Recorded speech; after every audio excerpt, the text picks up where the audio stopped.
AskReddit by Crush. Who will be the most mourned biggest deal when they die? Biggest deal right now would probably be Putin. Not because he's loved, but you know, that whole war thing. Same goes for Zelensky, of course. I think most of the world would hold their breath for a minute if one of them died suddenly. A recent joke I actually got from Reddit. Putin visits a fortune teller because the war isn't going well. He asks what's going to happen. She says, "I'm sorry to tell you this, but it's not good news. I'm afraid even to tell you." He insists, "Tell me please, nothing will happen to you." She says, "Okay. You are going to die on a Ukrainian national holiday." Putin goes deathly silent for a minute, thinking. Then he asks, "Which holiday? Which year?" She answers, "I don't actually know. Any day you die is going to be a Ukrainian national holiday." Your mom. Seriously, my mom isn't getting any younger and it makes me sad. I have already cried just imagining her death. My grandma. She's my best friend and I've been attached at her hip since the day I was born. Half of me will go with her when she dies. Same. I love my grandma, she's the best. Ozzy Osbourne. Dude has defied the odds of death in the context of rock and roll and has such a unique personality that it'll be sad to see him go. Not to mention he's an excellent voice, even his old age, and has contributed so much to the formation of metal as a music genre. Long live the Prince of Darkness. Stevie Wonder. Man, music of my mind through songs in the key of life is the most amazing consecutive run of perfect albums ever made. Fucking phenomenal through every song of each 5 albums. Michael J. Fox BTTF is my favorite movie of all time and I have watched his health get worse and worse for so many years now. The day he goes the world will reflect on how long he battled Parkinson's and how much money he raised, about $1.5 billion ATM. Gosh, I love him so much. I'll be so sad when we no longer have him. He's a good dude. I was steadily giving money to his foundation through Amazon. My dad died of Parkinson's, as did both my granddads. Julie Andrews. After Betty White and Angela Lansbury, she's our last collective grandma. I've already been thinking of the movie marathon I'll be having in her honor. Sir Ian McKellen. Edit. Forgot the Sir. Death is just another path. One we all must walk eventually. John Williams.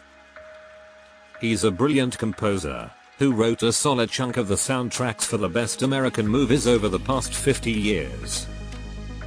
I love the story of when he was first shown Schindler's List by Steven Spielberg.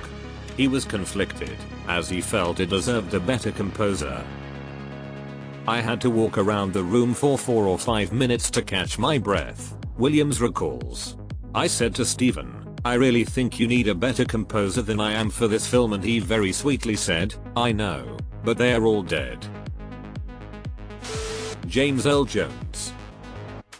Saw him trending on Twitter the other day and I was about to pass out. People were just talking about how awesome he was and that he was okay, lol. Patrick Stewart is gonna be rough. Probably the last celeb I'll cry for. Norm Macdonald and Bowie were the other two. Patrick Stewart as pique had such a profound effect on how I see the world. I always told myself I'd like to shake his hand one day, but I feel like I'm gonna wake up one day and find out I never got the chance. Keith Richards, except none of us will still be alive to mourn him. He died about 30 years ago. The fucker just won't stay in the ground. I think this is tied largely to age and manner of death. Betty White was a national treasure and while it was incredibly sad, she was nearing 100 and everyone saw it coming. When Princess Di and Kobe died, it felt like they were ripped from us and the world collectively grieved. Eater.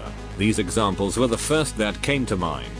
If you didn't like grieve them, cool. but they were used to make an illustration of a public figure that died young and in a violent manner that a large group of people felt blindsided by. Others have provided really good examples as well. Man, that reminded me of Anton Yelchin. Absolutely tragic way to go, and he was making it so big and had such a great energy in his roles. Danny DeVito. When I'm dead, just throw me in the trash. Frank Reynolds. Samuel L. Jackson. Motherfucker. Ain't no fucking ballpark. Neither. Now look, maybe your method of massage differs from mine, but you know, touching his wife's feet and sticking your tongue in the holiest of holies ain't the same fucking ballpark. It ain't the same league. It ain't even the same fucking sport. Giving a foot message don't mean shit. Edit. Holiest of holies. Spielberg.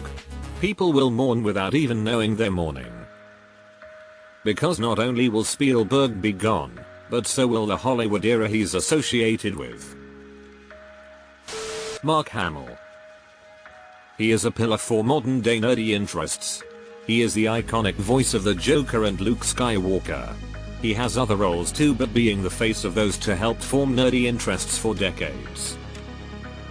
Don't forget Jim the Vampire on What We Do in the Shadows.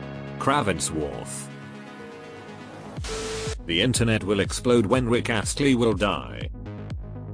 He won't. He's explicitly stated that he has no future intentions of saying goodbye. Bob Newhart and Dick Van Dyke for me. Add Mel Brooks to those comedy legends. Morgan Freeman. Still haven't come to terms that he's 85. I think Tim Curry is going to be a big one. He represents so much of many people's childhoods, adulthoods, coming of age, and has been in so many cult and mainstream classics. I'm not looking forward to losing him. Rocky Horror Picture Show has been continuously playing in theaters since 1975. I can't think of another movie that can make that claim. Maggie Smith. I will not have you behaving like a babbling, bumbling band of baboons. Weird Al. My wife already told me she will leave for a week because I will be unbearable when he dies. I've seen him 40+ times and met some of my oldest friends through the fan community. A lot of the traveling I did was a result of your chasing. First time going to California was to see him get his star. Even my daughter's first 5 concerts were Weird Al. Dolly Parton. We recently went to Dollywood and stayed in her hotel. Both were awesome. Did you know she wrote a secret song that's locked in a box in her hotel that is to be released on her 100th birthday? Pretty cool. LeVar Burton. I will cry so hard. Edit. Thank you for the gold, kind anonymous friend. You can't disappoint a picture. Deleted. Yeah, this will be a major deal worldwide. The people downplaying this will see when he dies just how big of a global influence the Beatles have had compared to literally any other living musicians. It will be sad when we have an abracadabra. Harrison Ford. We are destined to lose both Han Solo and Indiana Jones at the same time. Mel Brooks. Stand-up philosopher. I coalesce the vapors of human experience into a viable and meaningful comprehension. Rowan Atkinson. God, how my childhood was tied to watching Mr. Bean from 1995. To think that there were only 15 amazing episodes of that show. It makes me so horrifically sad to think about how much the world has changed since then.